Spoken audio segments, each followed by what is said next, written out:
ایک پرانے گاؤں میں صبر نام کی ایک نوجوان لڑکی رہتی تھی۔ وہ اپنے نرم رویے اور اپنے خاندان کی بھینسوں کے ساتھ محنت سے کام کرنے کے لیے پورے گاؤں میں مشہور تھی۔ ہر صبح صبر طلوع آفتاب کے ساتھ اپنی چارپائی سے اٹھتی، بھینسوں کی طرف مائل ہوتی اور مہارت سے ان کے دودھ سے مکھن نکالتی، ایک ایسا ہنر جو اس نے برسوں میں کمال کیا تھا۔ گاؤں کا دار و مدار صبر کے مکھن پر تھا اور وہ بےتابی سے قریبی شہر کا رخ کرتی تھی تاکہ ہلچل بھرے بازار میں اپنا سامان بیچ سکے۔ ان کے معمولی وسائل کے باوجود صبر اور اس کے خاندان کو اپنی سادہ زندگی میں سکون ملا۔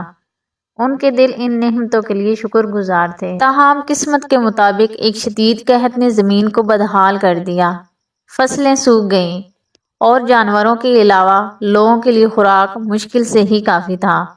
ہر گزرتے دن کے ساتھ صبر نے بے بسی سے دیکھا کہ کبھی سرسبز کھیت بنجر ہو گئے اور اس کی پیاری بھینس چارے کی کمی سے کمزور ہوتی گئی۔ جیسے ہی بھینسوں نے دودھ دینا بند کر دیا، صبر کا مکھن کا کاروبار ٹھپ ہو گیا۔ وہ بھاری دل اور خالی ہاتھ چھوڑ کر چلی گئی۔ مشکلات کے باوجود ثابت قدم رہی، امید سے چمٹی رہی اور آنے والے بہتر دنوں کے وعدے پر بھروسہ کیا۔ ایک صبح حل تلاش کرنے کے لیے پرعزم صبر نے گاؤں کے ساتھ گھنے جنگل میں قدم رکھا۔ الجھے ہوئے پودوں کے درمیان اس نے ایک چمکتی ہوئی چیز کو دیکھا، ایک چمکدار ہیرا جو سورج کی روشنی میں چمک رہا تھا۔ خوشی سے مغلوب ہو کر صبر نے قیمتی جواہر کو اپنے ہاتھ میں پکڑ لیا، جو اس کی خوبصورتی پر حیرت زدہ تھی۔ اس کی رگوں میں نئی امید کے دھندلانے کے ساتھ وہ ہیرے کو اپنے سینے سے مضبوطی سے جکڑے ہوئے گاؤں کی طرف تیزی سے چلی گئی۔ مقامی سونار کے پاس دوڑتے ہوئے صبر نے ہیرے کو ایک خاص رقم میں بدل دیا۔ اس نے وہ ہیرا سونار کو بیچ دیا اور ایک اچھی خاصی رقم حاصل کر لی، اس سے بھی کہیں زیادہ جو اس نے سوچا بھی نہیں تھا۔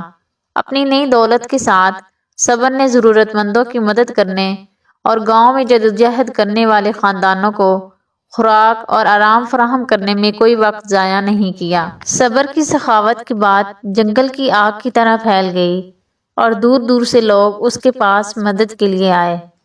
احسان کے ہر عمل کے ساتھ صبر کا دل شکر سے پھول گیا، یہ جان کر کے وہ دوسروں کی زندگیوں میں تبدیلی لانے کی طاقت رکھتی ہے۔